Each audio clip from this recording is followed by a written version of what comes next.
Hai, Assalamualaikum warahmatullahi wabarakatuh. Perkenalkan, nama saya Devi Wulandari dari Tadris Fisika 3A. Di sini saya akan menjelaskan materi tentang teori relativitas khusus. Selamat belajar. Nah, kalian pasti tidak asing dengan siapa sih Albert Einstein? Nah, ia adalah ahli fisika asal Jerman yang dikenal dengan temuan-temuannya. Fisika asal Jerman yang terkenal dengan temuan-temuannya ini juga menerima penghargaan Nobel di bidang fisika. Pasti kalian sebagai anak fisika nggak asing kan dengan siapa itu Einstein? Salah satu teori yang paling terkenal yaitu teori relativitas khusus. Gagasan ini diterbitkan oleh Einstein dalam 2 tahapan.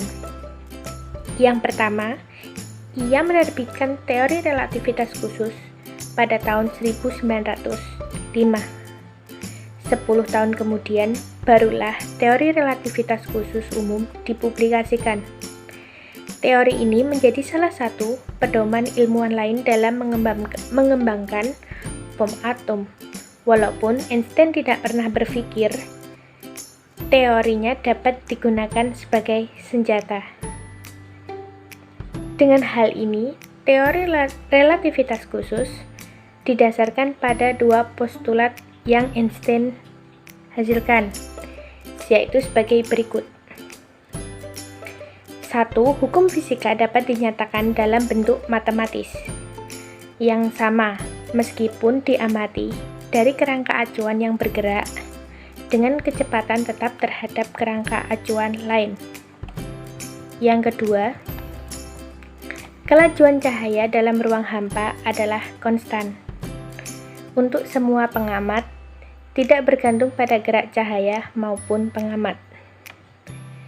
Postulat yang pertama itu didasarkan pada tidak adanya kerangka acuan umum yang diam atau mutlak, sehingga tidak dapat ditentukan mana yang dalam keadaan diam dan mana yang dalam keadaan bergerak. Cahaya ini merambat pada ruang hampa dengan kecepatan 3 kali 10⁸ meter per sekon. Misalnya, seorang berinisial A berada di dalam pesawat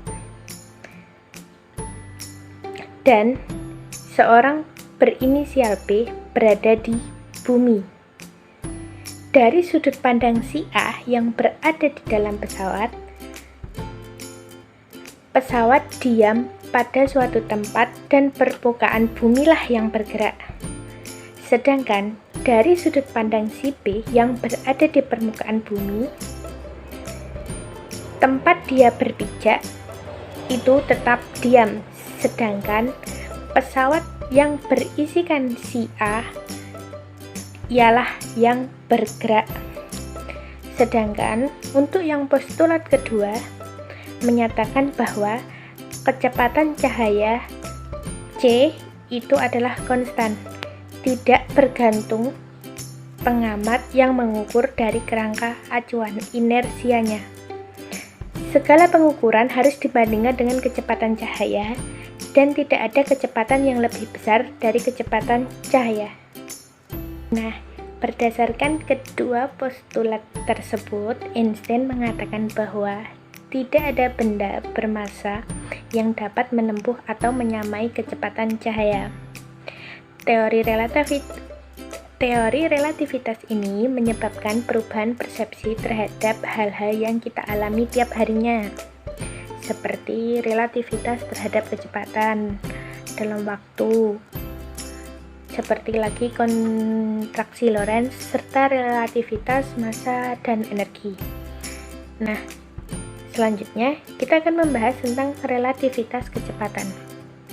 Untuk rumus penjumlahan kecepatan relativitas ialah sebagai berikut. V aksen, V1 plus V2 per 1 plus V1 kali V2 per C kuadrat. Untuk V1 yaitu kecepatan benda 1, V2 untuk kecepatan benda 2, V aksen yaitu kecepatan relatif benda 1 terhadap benda 2. Dan yang C itu yaitu kecepatan cahaya dengan ketetapan 3 kali 10 pangkat 8 meter per sekon. Materi selanjutnya yaitu relativitas panjang. Menurut teori ini, jika benda bergerak mendekati kecepatan cahaya, maka panjang benda seolah-olah tampak mendekat, yaitu kontraksi panjang. Apabila diukur oleh pengamat yang diam terhadap benda tersebut, relativitas panjang bisa dirumuskan sebagai berikut. L sama dengan L0 akar 1 min V kuadrat per C kuadrat, dengan keterangan L yaitu panjang benda pada kerangka bergerak, L0 panjang benda pada kerangka yang diam, V kecepatan benda terhadap kerangka diam, dan yang C kecepatan cahaya seperti yang tadi dengan ketetapan 3 kali 10 pangkat 8 meter per sekon. Selanjutnya yaitu relativitas massa. Massa benda yang bergerak M akan lebih besar daripada massa benda tersebut saat diam atau M0. Rumusnya adalah sebagai berikut. M sama dengan M0 per akar 1 min V kuadrat per C kuadrat, dengan keterangan M yaitu massa benda yang bergerak, M0 massa saat diam, V kecepatan benda terhadap kerangka yang diam, dan C adalah kecepatan cahaya dengan ketetapan 3 kali 10 pangkat 8 meter per sekon. Selanjutnya yaitu relativitas waktu atau dilatasi waktu, merupakan waktu yang diukur oleh sebuah jam yang bergerak terhadap kejadian lebih besar daripada jam yang diam terhadap kejadian. Relativitas waktu bisa dirumuskan sebagai berikut. Delta T sama dengan T0 per akar 1 min V kuadrat per C kuadrat, dengan keterangan delta T selang waktu yang diukur oleh pengamat yang bergerak terhadap kejadian.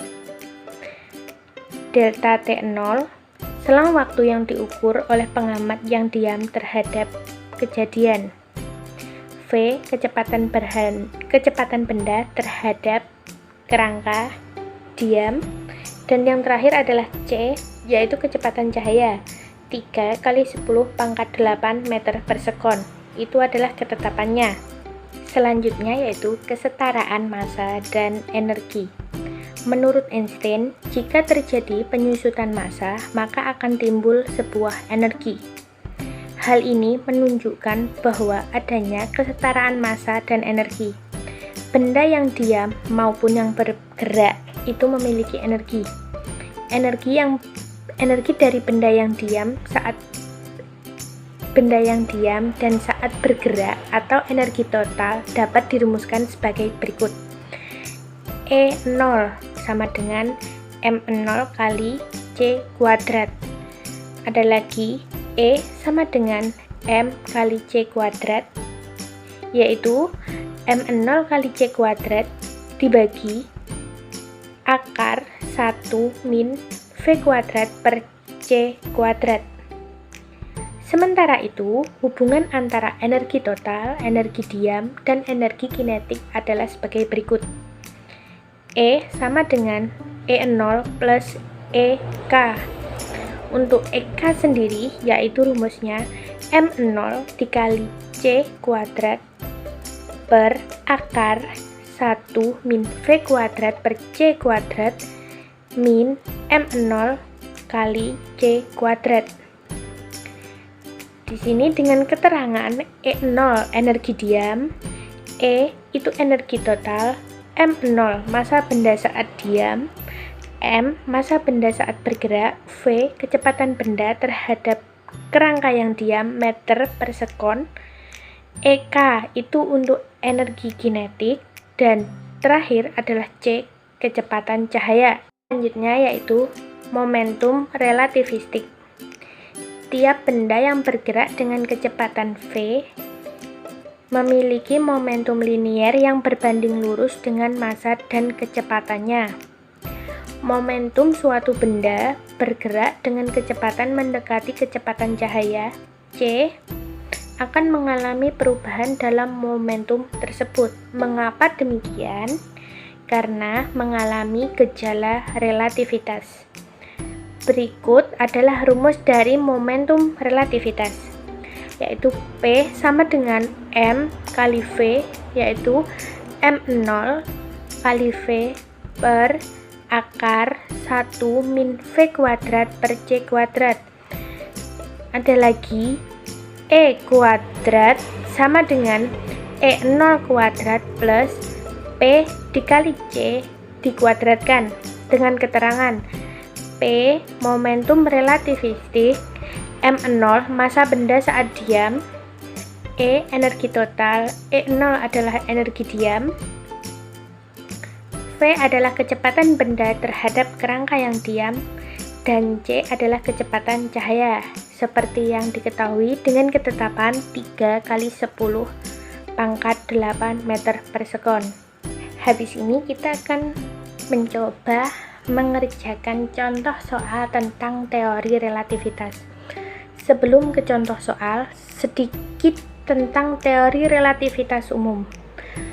Teori relativitas umum berhubungan dengan teori gravitasi yang dinyatakan oleh Newton. Newton menyebutkan bahwa gravitasi adalah gaya yang tidak tampak menarik oleh objek satu sama lain. Tapi lewat teori tersebut, Einstein berpendapat bahwa gravitasi adalah kelengkungan ruang waktu yang disebabkan oleh massa suatu benda. Kelengkungan tersebut berefek pada waktu. Semakin besarnya gravitasi, semakin lambatnya waktu yang berjalan di lengkungan ruang waktu tersebut.